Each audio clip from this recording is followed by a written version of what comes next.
Hello ಸ್ನೇಹಿತರೆ, welcome back to my channel. ನಾನು Saroja.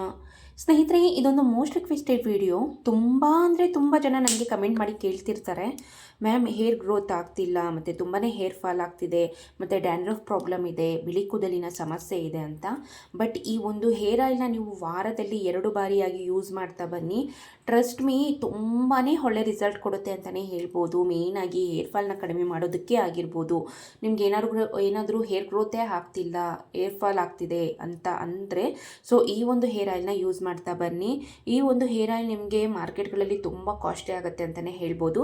But ಈ ಒಂದು ಹೇರ್ ಆಯಿಲ್ನ ನೀವು ಮನೆಯಲ್ಲಿ ಸುಲಭವಾಗಿ ರೆಡಿ ಮಾಡ್ಕೊಳ್ಬೋದು ಅಂತಲೇ ಹೇಳ್ಬೋದು. ಸೊ ಬನ್ನಿ, ತಡ ಮಾಡ್ದೇನೆ ಈ ಒಂದು ಹೇರ್ ಆಯಿಲ್ನ ಯಾವ ರೀತಿಯಾಗಿ ಮನೆಯಲ್ಲಿ ರೆಡಿ ಮಾಡ್ಕೊಳ್ಬೋದು ಅಂತ ಈ ವಿಡಿಯೋನಲ್ಲಿ ನಾನು ನಿಮಗೆ ತಿಳಿಸ್ಕೊಡ್ತಾ ಬರ್ತೀನಿ. ಈ ಒಂದು ಹೇರ್ ಆಯಿಲ್ನ ರೆಡಿ ಮಾಡೋದಕ್ಕೆ ನಾನು ಮೊದಲನೇದಾಗಿ 2 ರಿಂದ 3 ಟೇಬಲ್ ಸ್ಪೂನ್ ಆಗೋಷ್ಟು ತೆಂಗಿನೆಣ್ಣೆನ ತೆಗೆದುಕೊಂಡಿದ್ದೀನಿ. ಆದಷ್ಟು ವುಡ್ ಪ್ರೆಸ್ಡ್ ಅಥವಾ ವರ್ಜಿನ್ ಕೋಕೋನಟ್ ಆಯಿಲ್ ಇದ್ದರೆ ತುಂಬಾ ಉತ್ತಮ. ಇಲ್ಲ ಅನ್ನೋದಾದರೆ ಪ್ಯಾರಾಚೂಟ್ ಕೋಕೋನಟ್ ಆಯಿಲ್ನ ಯೂಸ್ ಮಾಡಿ, ನೋ ಪ್ರಾಬ್ಲಮ್. ಸೊ ನಂತರ ಇದಕ್ಕೆ 1/4 ಟೀ ಸ್ಪೂನ್ ಆಗೋಷ್ಟು ಆಮ್ಲ ಪೌಡರ್ನ ಹಾಕ್ಕೊಳ್ತಿದ್ದೀನಿ, ಅಂದರೆ ಬೆಟ್ಟದ ನೆಲ್ಲಿಕಾಯಿಯ ಪುಡಿ. ಇದು ನಿಮಗೆ ಇಲ್ಲ ಒಂದು ಗ್ರಂಥಿಕೆ ಅಂಗಡಿಗಳಲ್ಲಿ, ಫ್ಯಾನ್ಸಿ ಸ್ಟೋರ್ ಮತ್ತು ಆನ್ಲೈನಲ್ಲಿ ಸುಲಭವಾಗಿ ಸಿಗುತ್ತೆ ಅಂತಲೇ ಹೇಳ್ಬೋದು.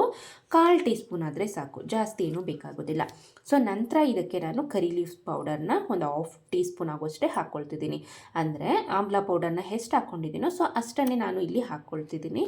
ಯಾಕೆಂದರೆ ಜಾಸ್ತಿ ಹಾಕೋದ್ರಿಂದ ಏನಾಗುತ್ತೆ ಅನ್ನೋದಾದರೆ ಅದೊಂದು ರೀತಿ ಪೇಸ್ಟ್ ರೀತಿ ಆಗುತ್ತೆ, ಮತ್ತು ನಿಮಗೆ ತಲೆಗೆ ಹಚ್ಚೋದಕ್ಕೂ ನಿಮಗೆ ಅಷ್ಟಾಗೋದಿಲ್ಲ. ಸೊ ಆ ರೀಸನ್ಗೆ ಸ್ವಲ್ಪನೇ ಹಾಕ್ಕೊಳ್ಳಿ. ಮತ್ತು ಅದರಲ್ಲಿರುವಂಥ ಗುಣಗಳು ತುಂಬಾ ಒಳ್ಳೆಯದು.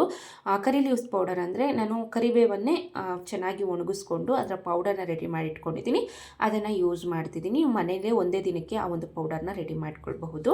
ಸೊ ಈ 2 ಇಂಗ್ರೀಡಿಯೆಂಟ್ನ ಹಾಕಿದ ನಂತರ ಚೆನ್ನಾಗಿ ಮಿಕ್ಸ್ ಮಾಡ್ಕೊಳ್ಳಿ. ಆಮ್ಲ ಪೌಡರ್ ಆಗಿರ್ಬೋದು, ಕರಿ ಲೀವ್ಸ್ ಪೌಡರ್, ಇವೆರಡು ಸಾಕುಡೇನು ತಲೆ ಕೂದಲಿನ ಆರೋಗ್ಯಕ್ಕೆ ತುಂಬಾ ಒಳ್ಳೆಯದು ಅಂತಲೇ ಹೇಳ್ಬೋದು ಸ್ನೇಹಿತರೆ. ಮೇಯ್ನಾಗಿ ಹೇರ್ ಫಾಲ್ ಸಮಸ್ಯೆಯನ್ನು ಕಡಿಮೆ ಮಾಡುತ್ತೆ. ನಿಮ್ಮಿಷ್ಟದ ಹಾಗೆ ನಿಮ್ಮ ತಲೆ ಕೂದಲು ಉದ್ದವಾಗಿ ಬೆಳೆಯೋದಕ್ಕೆ, ಕಪ್ಪಾಗಿ ಬೆಳೆಯೋದಕ್ಕೆ ತುಂಬಾ ಸಹಾಯ ಮಾಡುತ್ತೆ ಅಂತಲೇ ಹೇಳ್ಬೋದು. ನಂತರ ಫೈನಲ್ ಇಂಗ್ರೀಡಿಯೆಂಟ್ ಬಂದು 1 ವಿಟಮಿನ್ ಇ ಕ್ಯಾಪ್ಸಲ್ನ ತೆಗೆದುಕೊಂಡಿದ್ದೀನಿ. ಸೊ ಆ ಒಂದು ವಿಟಮಿನ್ ಇ ಕ್ಯಾಪ್ಸಲಲ್ಲಿರುವಂತಹ ವಿಟಮಿನ್ ಇ ಆಯಿಲ್ನ ಸಂಪೂರ್ಣವಾಗಿ ನಾನು ಇಲ್ಲಿ ಹಾಕ್ಕೊಳ್ತಿದ್ದೀನಿ. ಇದನ್ನು ಅಷ್ಟೇ ಸ್ನೇಹಿತರೆ, ಏರ್ ಗ್ರೋತ್ಗೆ ತುಂಬಾ ಹೆಲ್ಪ್ ಮಾಡುತ್ತೆ. ಒಂದು ಕ್ಯಾಪ್ಸಲ್ ಕೇವಲ ನಿಮಗೆ ಒಂದು 3 ರಿಂದ 4 ರೂಪಾಯಿಗೆ ಸಿಗುತ್ತೆ. ವಿಟಮಿನ್ ಇ ಕ್ಯಾಪ್ಸಲ್ ಅಂತ ಕೇಳಿ ಮೆಡಿಕಲ್ ಸ್ಟೋರಲ್ಲಿ ಕೊಡ್ತಾರೆ. ಈ ರೀತಿಯಾಗಿರುತ್ತೆ ಗ್ರೀನ್ ಕಲರ್ ಈ ಒಂದು ಕ್ಯಾಪ್ಸಲ್ಲು. ಅದನ್ನು ಒಂದು ಪಿನ್ ಸಹಾಯದಿಂದ ಅಥವಾ ಒಂದು ಸಿಸರಿಂದ ಕಟ್ ಮಾಡಿ ಅದರಲ್ಲಿರುವಂತಹ ವಿಟಮಿನ್ ಇ ಆಯಿಲ್ನ ಸಂಪೂರ್ಣವಾಗಿ ಹಾಕ್ಕೊಂಡಿದ್ದೀನಿ. ಸ್ಪೆಷಲಿ ತುಂಬ ಜನಕ್ಕೆ ತಲೆ ಕೂದಲು ತುಂಬ ಡ್ರೈ ಆಗಿರುತ್ತೆ. ಸೊ ಆ ಡ್ರೈನೆಸ್ನ ಹೋಗಲಾಡಿಸೋದಕ್ಕೆ, ಮತ್ತು ಆ ಒಂದು ನಿಮ್ಮ ತಲೆ ಕೂದಲನ್ನು ಸಾಫ್ಟ್ ಆ್ಯಂಡ್ ಸ್ಮೂತ್ ಮಾಡೋದಕ್ಕೆ, ಸಿಲ್ಕಿ ಆಗಿಡೋದಕ್ಕೆ ತುಂಬಾ ಹೆಲ್ಪ್ ಮಾಡುತ್ತೆ. ಇನ್ನು ಕೆಲವೊಬ್ಬರಿಗೆ ತುಂಬಾ ಸ್ಪ್ಲಿಟ್ ಎಂಡ್ ಸಮಸ್ಯೆ ಅನ್ನೋದಿರುತ್ತೆ. ಸೊ ಅದನ್ನು ಸಹ ಕೂಡ ಸಂಪೂರ್ಣವಾಗಿ ಹೋಗಲಾಡಿಸೋದಕ್ಕೆ ವಿಟಮಿನ್ ಇ ಆಯಿಲ್ ತುಂಬಾ ಹೆಲ್ಪ್ ಮಾಡುತ್ತೆ ಅಂತಲೇ ಹೇಳಬಹುದು. ಸೊ ಇವಿಷ್ಟು ಇಂಗ್ರೀಡಿಯೆಂಟ್ನ ಹಾಕಿದ ನಂತರ ಚೆನ್ನಾಗಿ ಮಿಕ್ಸ್ ಮಾಡ್ಕೊಳ್ಳಿ. ಇದನ್ನು ನೀವು ಜಾಸ್ತಿ ಪ್ರಮಾಣದಲ್ಲಿ ರೆಡಿ ಮಾಡಿ ಸ್ಟೋರ್ ಮಾಡಿ ಸಹ ಕೂಡ ಯೂಸ್ ಮಾಡ್ಕೊಳ್ಬಹುದು.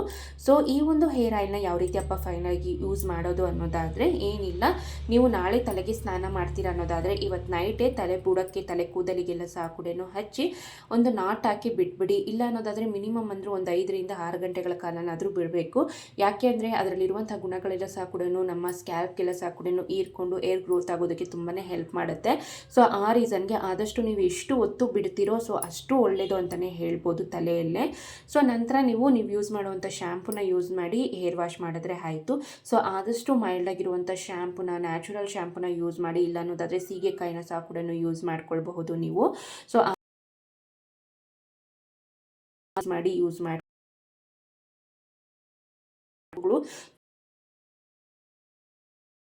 ತಲೆಯಲ್ಲಿ ಕೈ ಅಷ್ಟು ಮೈಲ್ಡ್ ಇದೇ ರೀತಿಯ ಹೇರ್ ಆಯಿಲ್ನ ತುಂಬ ದಟ್ಟವಾಗಿ ಬಟ್ ನೀವು ಮ್ಯಾಕ್ಸಿಮಮ್ ಈ ಒಂದು ಹೇರ್ ಆಯಿಲ್ನ ಯೂಸ್ ಕೊಡುತ್ತೆ ಅಂತಲೇ